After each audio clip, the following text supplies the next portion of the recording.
Après une finale de Coupe d'Afrique, nos lionceaux de l'Atlas ont gravi les échelons et se sont hissés jusqu'en quart de finale de la Coupe du Monde U17.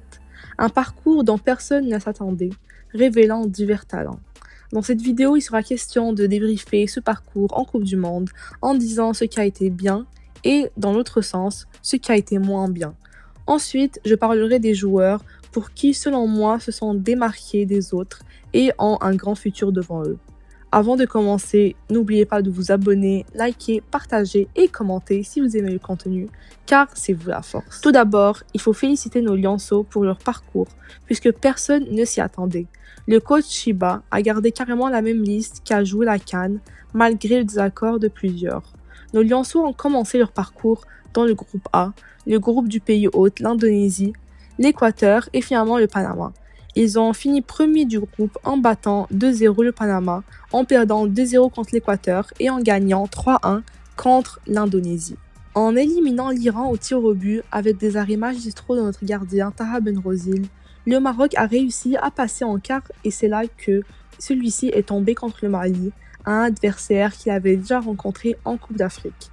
Le match pendant la CAN s'est terminé au tir au but avec le Maroc sortant victorieux. Cependant, le match opposant ces deux nations, joué dernièrement, a eu un autre tournant. Les Maliens ont fait un très bon parcours en battant leur adversaire avec une grande différence de but. Ils étaient beaucoup plus frais que les Marocains. On a vu lors de ce match que nos lionceaux avaient un blocage et ne jouaient pas complètement libérés. Depuis le début, les gens critiquaient les tactiques de Shiba puisqu'on voyait que, lors des matchs, les joueurs jouaient très défensifs, alors qu'avec des joueurs de talent comme Hamouni, ce n'est pas la meilleure des tactiques. On a vu face au Mali que contre des joueurs plus physiques et athlétiques, le milieu marocain se faisait manger. On a eu diverses occasions de marquer dès la première mi-temps, mais on a manqué d'efficacité. Le Mali aussi a manqué plusieurs occasions flagrantes, soit grâce à leur manque d'efficacité ou grâce aux parades de notre gardien. Cependant, ils ont réussi à avoir le contrôle du jeu. C'est à la toute fin que le Mali a réussi à percer les cages marocaines. C'était un but qui aurait pu être évité, mais on s'est fait prendre de vitesse et malgré les tentatives d'éloigner le ballon, un Malien réussit à le mettre au fond des cages. Ce fut un match où le Maroc a beaucoup subi, mais a toutefois réussi à se créer des occasions qui n'ont pas abouti. Le Maroc a principalement perdu la bataille au milieu, ce qui a fait en sorte qu'on a été mis plusieurs fois en danger de notre côté du terrain. Ce que je n'ai pas aimé du jeu marocain, c'est qu'on était beaucoup dans la précipitation. Au lieu de calmer le jeu, on fonçait toujours vers l'avant, ce qui a causé une perte de balles et derrière cela, il fallait refaire tous les efforts défensifs pour avoir le ballon. Plusieurs contrôles ont aussi causé la perte du ballon, ce qui aurait pu être évité à plusieurs reprises. Il aurait fallu tirer beaucoup plus et ne pas toujours chercher à faire la passe de trop. On avait aussi un problème avec le numéro 9 et avec le manque d'efficacité devant les buts, ce qui peut être aussi observé avec l'équipe A. L'attaque et le milieu ont été faibles, mais la défense a été assez bonne. Il ne reste que cette compétition aura permis à nos joueurs d'en tirer des leçons et de gagner plus d'expérience, en plus d'avoir fait découvrir plusieurs nouveaux talents. Il ne faut pas oublier toutefois que nos lionceaux ont battu un record, puisque lors de la dernière Coupe du Monde U17 en 2013, le Maroc avait atteint les huitièmes de finale, et maintenant un record. Celui-ci s'est hissé en quart de finale. Plusieurs joueurs ont réussi à se démarquer des autres, dont Taha Benrozil, notre gardien.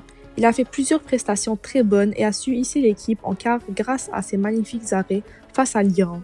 Il a aussi fait plusieurs énormes parades. Depuis la CAN, il nous étonne et j'espère qu'il aura un bel avenir avec plusieurs clubs qui le voudront. Peut-être que d'ici quelques années, en gagnant en maturité et en expérience, celui-ci sera notre futur Bounou. Ensuite, on a Hamouni qui a fait de bonnes prestations. C'est un ailier gauche très rapide et vif qui dribble très bien. Peut-être un futur Bouffel, qui sait. C'est un grand technicien qui doit travailler dur dans le futur. Il est courtisé par différents clubs, mais il ne reste que celui-ci ne doit pas être trop mis sous pression et doit encore se développer et faire mûrir son jeu. El Mali aussi a été bon lors de la compétition. Il sait garder le ballon et être technique quand il le faut, en ayant un jeu mûr pour son âge. Il a un très bon tir aussi. Il joue avec le club de Tanger et j'espère qu'au futur, il développera son talent. Il y a aussi Aid Boudlel qui est un très bon défenseur. Il a su être présent au bon moment et c'est un joueur mature, zen et calme qui transmet son bon état d'esprit à ses coéquipiers. D'autres joueurs ont bien performé lors de la compétition et j'espère pour eux qu'ils continueront à se développer et à se hisser dans le football international puisqu'à leur âge, rien n'est encore acquis et il faudra encore travailler très fort pour espérer aller en professionnel. En bref, il faudra continuer à encourager nos joueurs et je suis de tout cœur avec le Mali qui maintenant représente l'Afrique entière. Une équipe redoutable qui peut aller très loin dans la compétition et peut-être même décrocher le titre.